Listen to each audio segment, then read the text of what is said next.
दोस्तों ये जो हम पर्यावरण के प्रश्न लगवा रहे हैं सभी परीक्षाओं के लिए अति महत्वपूर्ण है, चाहे आप स्टेट लेवल का एग्जाम देने जा रहे हो या सेंटर लेवल का एग्जाम देने जा रहे हो।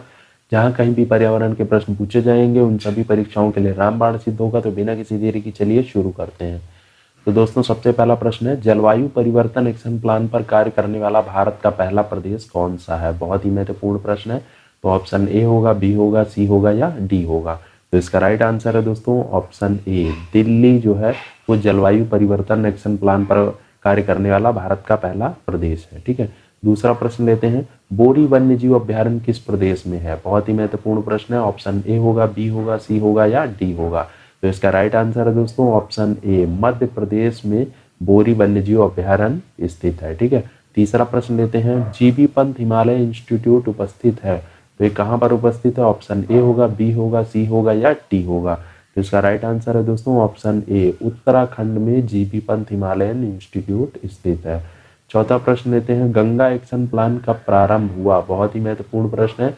ऑप्शन ए होगा, बी होगा, सी होगा या डी होगा? तो इसका राइट आंसर है दोस्तों ऑप्शन डी, 1984 में गंगा एक्शन प्लान स्टार्ट किया गया था। ठीक है, नेक्स्ट प्रश्न लेते हैं, पांचवा प्रश्न है, निम्न में से प्राथमिक उत्पादक है कौन है दोस्तों? तो ऑप्शन ए होगा, बी होगा, सी होगा या डी होगा? तो इसका राइट आंसर है दोस्तों ऑप्शन बी, पौधे जो होते हैं वो प्राथमिक उत्पादक होते हैं। ठीक है, छठा प्रश्न लेते हैं, विश्व संरक्षण निगरानी केंद्र का मुख्यालय कहाँ पर स्थित है? ऑप्शन ए होगा, बी होगा, सी होगा या डी होगा? तो इसका राइट आंसर है दोस्तों ऑप्शन ए, कैम्ब्रिज में है। ठीक है, बहुत ही इंपॉर्टेंट प्रश्न है, इसको भी नोट कर लीजिएगा। सातवां प्रश्न लेते हैं, कोयला खदानों में वह गैस जिससे खनिज कर्मियों को समस्या होती है वह गैस कौन सी है? तो ऑप्शन ए होगा, बी होगा, सी होगा या डी होगा? तो इसका राइट आंसर है दोस्तों ऑप्शन बी, SO2 जो होता है वो कोयला खदानों में गैस खनिज कर्मियों को इससे बहुत ही समस्या होती है। ठीक है, आठवां प्रश्न लेते हैं, वेदांता एल्युमिनियम जो विवादों में रही पर्यावरण को लेकर किस राज्य में स्थित है? बहुत ही महत्वपूर्ण प्रश्न है। तो ऑप्शन ए होगा, बी होगा, सी होगा या डी होगा? तो इसका राइट आंसर है दोस्तों ऑप्शन डी, उड़ीसा में स्थित है वेदांता एल्युमिनियम। ठीक है, नौवां प्रश्न लेते हैं, विश्व वानिकी दिवस कब मनाया जाता है? बहुत ही महत्वपूर्ण प्रश्न है। ऑप्शन ए होगा, बी होगा, सी होगा या डी होगा? तो इसका राइट आंसर है दोस्तों ऑप्शन ए, 21 मार्च को विश्व वानिकी दिवस मनाया जाता है। अब दोस्तों जो भी प्रश्न आपको नहीं आते हैं बस उनको नोट करते चलिए। आप देखेंगे कोई भी परीक्षा देंगे, किसी भी स्टेट की परीक्षा देंगे या सेंट्रल की, वहाँ पर पर्यावरण से रिलेटेड जो भी महत्वपूर्ण प्रश्न है वो सारे मैं आप लोगों को करा दूंगा। सिर्फ आप लोगों को हमारा सपोर्ट करना है। वो सपोर्ट कैसे करना है? लाइक और शेयर करके। ठीक है, तो दोनों काम करिए आप लोग, और जिससे कि हमें मोटिवेशन मिलेगी और हम आप लोगों के लिए और भी बेहतरीन वीडियोस लाते रहेंगे। 10वां प्रश्न लेते हैं, आयल जयपुर किस संस्थान की खोज है? बहुत ही महत्वपूर्ण प्रश्न है। तो ऑप्शन ए होगा, बी होगा, सी होगा या डी होगा? तो इसका राइट आंसर है दोस्तों ऑप्शन डी, टेरी आयल जयपुर की खोज की थी। अब दोस्तों इसका फुल फॉर्म मैं बता देता हूँ। इसका फुल फॉर्म क्या है? The energy and resource institute. ठीक है, इसका फुल फॉर्म नोट कर लीजिए, टेरी का the energy and resource institute. ये बहुत ही महत्वपूर्ण प्रश्न है। 11वां प्रश्न लेते हैं, जैविक खेती में भारत का पहला राज्य कौन सा है? बहुत ही महत्वपूर्ण प्रश्न है। ऑप्शन ए होगा, बी होगा, सी होगा या डी होगा? तो इसका राइट आंसर है ऑप्शन बी, सिक्किम जो है वो जैविक खेती में भारत का पहला राज्य है, यानी ऑर्गेनिक स्टेट का इसे दर्जा दिया गया है। ठीक है, 12वां प्रश्न लेते हैं, कुनो वन्य जीव अभ्यारण्य किस प्रदेश में स्थित है? ये जितने भी वन्य जीव वाले प्रश्न हैं ये सारे इंपॉर्टेंट मैं आप लोगों को करा दूंगा। आप लोगों को ज़्यादा याद करने की ज़रूरत नहीं है, सिर्फ जो मैं आप लोगों को बताता चल रहा हूँ उतने ही याद करने। ठीक है, तो ऑप्शन ए होगा, बी होगा, सी होगा या डी होगा? तो इसका राइट आंसर है ऑप्शन डी, मध्य प्रदेश में कुनो वन्य जीव अभ्यारण्य है। ठीक है, 13वां प्रश्न लेते हैं, ट्रैफिक नामक संस्था संबंधित है? बहुत ही महत्वपूर्ण प्रश्न है। तो ऑप्शन ए होगा, बी होगा, सी होगा या डी होगा? तो इसका राइट आंसर है दोस्तों ऑप्शन बी, बड़े पौधों व जंगली जानवरों के अवैध व्यापार रोकने हेतु ट्रैफिक नामक संस्था की स्थापना की गई है। ठीक है, अब इसका फुल फॉर्म बहुत इंपॉर्टेंट है तो वो भी देख लीजिए, trade record analysis of flora and fauna in commerce, ये फुल फॉर्म है, इसको भी नोट कर लीजिएगा। ठीक है, 14वां प्रश्न लेते हैं, BEE का फुल फॉर्म क्या है? ये बहुत ही इंपॉर्टेंट प्रश्न है। ऑप्शन ए होगा, बी होगा, सी होगा या डी होगा? तो इसका राइट आंसर क्या हो जाएगा दोस्तों? इसका राइट आंसर है option B, bureau of energy efficiency. ये जो है BEE का फुल फॉर्म है।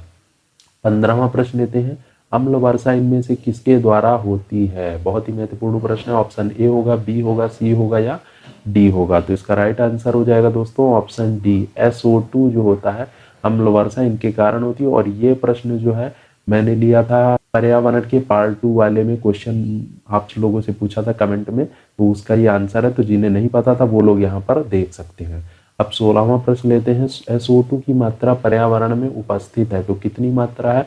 ऑप्शन ए होगा, बी होगा, सी होगा या डी होगा? तो इसका राइट आंसर है ऑप्शन बी, 0.03% जो है CO2 यानी कार्बन डाइऑक्साइड की पर्यावरण में मात्रा उपस्थित है। 17वां प्रश्न लेते हैं, एशियाई शेर भारत के किस राज्य में पाए जाते हैं? ऑप्शन ए होगा, बी होगा, सी होगा या डी होगा? तो इसका राइट आंसर है दोस्तों ऑप्शन ए, गुजरात के गिर के जंगलों में ये पाए जाते हैं एशियाई शेर। ये बहुत ही इंपॉर्टेंट है, ठीक है। 18वां प्रश्न लेते हैं, भद्रा वन्यजीव अभ्यारण्य किस प्रदेश में है? बहुत ही इंपॉर्टेंट प्रश्न है। ऑप्शन ए होगा, बी होगा, सी होगा या डी होगा? तो इसका राइट आंसर हो जाएगा दोस्तों ऑप्शन ए, कर्नाटक में भद्रा वन्यजीव अभ्यारण्य स्थित है। 19वां प्रश्न लेते हैं, सत्यमंगलम वन्यजीव अभ्यारण्य किस प्रदेश में स्थित है? तो ऑप्शन ए होगा, बी होगा, सी होगा या डी होगा? तो इसका राइट आंसर क्या हो जाएगा दोस्तों ऑप्शन ए, तमिलनाडु में सत्यमंगलम वन्यजीव अभ्यारण्य स्थित है। 20वां प्रश्न लेते हैं, निम्न में कौन सा प्रदूषक तंत्रिका तंत्र को प्रभावित करता है? तो ऑप्शन ए होगा, बी होगा, सी होगा या डी होगा? तो इसका राइट आंसर है दोस्तों ऑप्शन ए, PB यानी कि लेड। लेड जो है प्रदूषक है एक हिसाब से, और वो क्या करता है? तंत्रिका तंत्र को प्रभावित करता है। ये बहुत इंपॉर्टेंट है। 21वां प्रश्न लेते हैं, AAQMS के अंतर्गत कितने प्रदूषक हैं? बहुत ही इंपॉर्टेंट प्रश्न है। तो ऑप्शन ए होगा, बी होगा, सी होगा या डी होगा? तो इसका राइट आंसर है दोस्तों ऑप्शन ए, 8 पॉल्यूटेंट होते हैं टोटल। ये बहुत ही महत्वपूर्ण है। और AAQMS का फुल फॉर्म क्या होता है ये भी बहुत ही महत्वपूर्ण है, तो इसको भी आप लोग देख लीजिए, ambient air quality monitoring system, ये है फुल फॉर्म AAQMS का, तो इसको भी नोट कर लीजिएगा, ठीक है। 22वां प्रश्न लेते हैं, गाड़ियों में प्रदूषण के नियंत्रण हेतु लगाते हैं तो क्या लगाते हैं? ऑप्शन ए होगा, बी होगा, सी होगा या डी होगा? तो इसका राइट आंसर है ऑप्शन ए, कैटालिटिक कन्वर्टर लगाते हैं गाड़ियों में प्रदूषण के नियंत्रण के लिए, ठीक है। 23वां प्रश्न लेते हैं, प्रथम यूरो नॉर्म कब से भारत में प्रारंभ हुआ? बहुत ही महत्वपूर्ण प्रश्न है। तो ऑप्शन ए होगा, बी होगा, सी होगा या डी होगा? तो इसका राइट आंसर क्या हो जाएगा दोस्तों? इसका राइट आंसर है ऑप्शन बी, 2000 में प्रथम यूरो नॉर्म स्टार्ट किया गया। अब दोस्तों जिन्हें यूरो नॉर्म नहीं पता उन्हें मैं थोड़ा सा बता देता हूँ। यूरो नॉर्म यानी कि यूरोपियन स्टैंडर्ड के हिसाब से वहाँ पे जो पेट्रोल मिलते हैं तो उनको कहते हैं, ठीक है। तो लेकिन वो इंडिया में जब आते हैं तो यहाँ पर वो BS के नाम से मिलते हैं। आप लोगों ने सुना होगा आजकल BS6 के जो कि इंडिया में लॉन्च करने वाले हैं, तो BS6 यानी ये 6th वर्जन है। तो ये जो BS1 जो था वो 2001 में आया था, ठीक है, BS1। अब BS6 आने वाला है, BS4 जो है अभी इस समय हमारे कंट्री में चल रहा है प्रेजेंटली, और BS5 भी कुछ मेगा सिटीज में चल रहा है, जैसे दिल्ली में चल रहा है, ठीक है, BS5 चल रहा है वहाँ पर। लेकिन अब डायरेक्ट जंप करने जा रहे हैं हम लोग BS6 पे, जो कि जिससे कि पर्यावरण प्रदूषण के लेवल में काफ़ी कमी आएगी जब BS6 इस्तेमाल होने लगेगा 2020 में, ठीक है। तो ये बहुत ही इंपॉर्टेंट प्रश्न है। तो ये जो BS होता है, BS का मतलब होता है भारत स्टैंडर्ड, और यूरो नॉर्म यानी यूरोपियन स्टैंडर्ड के हिसाब से होता है, ठीक है। तो ये थोड़ा सा मैंने आप लोगों को एक आइडिया दे दिया है। 24वां प्रश्न लेते हैं, गोबर गैस में सर्वाधिक होती है तो क्या होती है? ऑप्शन ए होगा, बी होगा, सी होगा या डी होगा? तो ऑप्शन सी, मेथेन गैस होती है गोबर गैस में, ठीक है। 25वां प्रश्न लेते हैं, चावल के खेत से उत्सर्जित होती है तो चावल के खेत से क्या उत्सर्जित होती है? ऑप्शन ए होगा, बी होगा, सी होगा या डी होगा? तो इसका राइट आंसर है ऑप्शन ए, मीथेन गैस जो होती है चावल के खेत से उत्सर्जित होती है। 26वां प्रश्न लेते हैं, पायरोलाइसिस में आवश्यक है तो क्या आवश्यक है? ऑप्शन ए होगा, बी होगा, सी होगा या डी होगा? तो इसका राइट आंसर है दोस्तों ऑप्शन बी, ऑक्सीजन की अनुपस्थिति में जो है पायरोलाइसिस के लिए आवश्यक है, ठीक है।